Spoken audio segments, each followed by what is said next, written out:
కాంగ్రెస్ ప్రభుత్వంపై బీజేపీ మాజీ ఎంపీ బూరా నర్సయ్య గౌడ్ తీవ్ర విమర్శలు చేశారు. వరంగల్లోని ఓ ప్రైవేట్ హాల్లో ఆయన మాట్లాడుతూ పర్ఫార్మెన్స్ వీక్ ఉన్నప్పుడు పబ్లిసిటీ హైక్ ఉన్నట్లు రాష్ట్ర ముఖ్యమంత్రి తీరు ఉందని ఆయన ఎద్దేవా చేశారు. ఎన్నికల ముందిచ్చిన హామీలను కాంగ్రెస్ ప్రభుత్వం పూర్తిగా విస్మరించిందని తెలిపారు.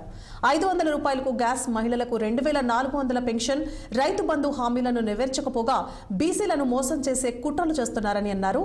రాష్ట్రంలో బీసీల జనాభా తక్కువగా చూపించడమే అందుకు నిదర్శనమని పేర్కొన్నారు.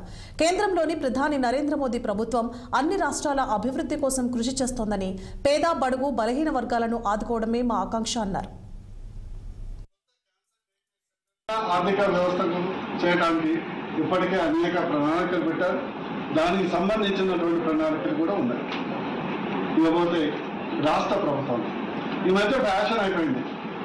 కాంగ్రెస్ నాయకులు కానీ, ముఖ్యమంత్రి కానీ గత ప్రభుత్వంలో ఉన్నప్పుడు కానీ బీఆర్ఎస్ నాయకులు కేంద్రం ఇచ్చింది రూపాయి తీసుకొని 40 పైసలు ఇస్తారు, రూపాయి 40 పైసలు ఇస్తున్నారని ఒక అపోహ.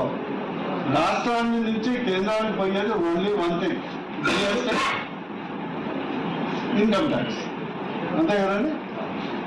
జిఎస్టీ బాటిల్స్ అన్ని వీళ్ళకే వస్తాయి. లిక్కర్ ఇన్కమ్ అంతా, రిజిస్ట్రేషన్ అంతా వీళ్ళకే వస్తుంది. వెహికల్ రిజిస్ట్రేషన్ మొత్తం వీళ్ళకే వస్తుంది. రోడ్డు ట్యాక్స్ కూడా వీళ్ళకే వస్తుంది, రాష్ట్రానికే వస్తుంది. పోయేది రెండే, ఒకటి ఇన్కమ్ ట్యాక్స్, రెండు జిఎస్టీ. మోడీ గారు ప్రధానమంత్రిగా అన్నప్పుడు state devolution of the funds only 31%. 100 రూపాయలు కేంద్రానికి పోతే 31 రూపాయలు వచ్చాయి. కానీ మోడీ గారు ప్రధానమంత్రి అయినాక దాన్ని 41% చేశారు. అంటే ఇవన్నీ ఆదాయం కాకుండా దానికి 41% చేశారు.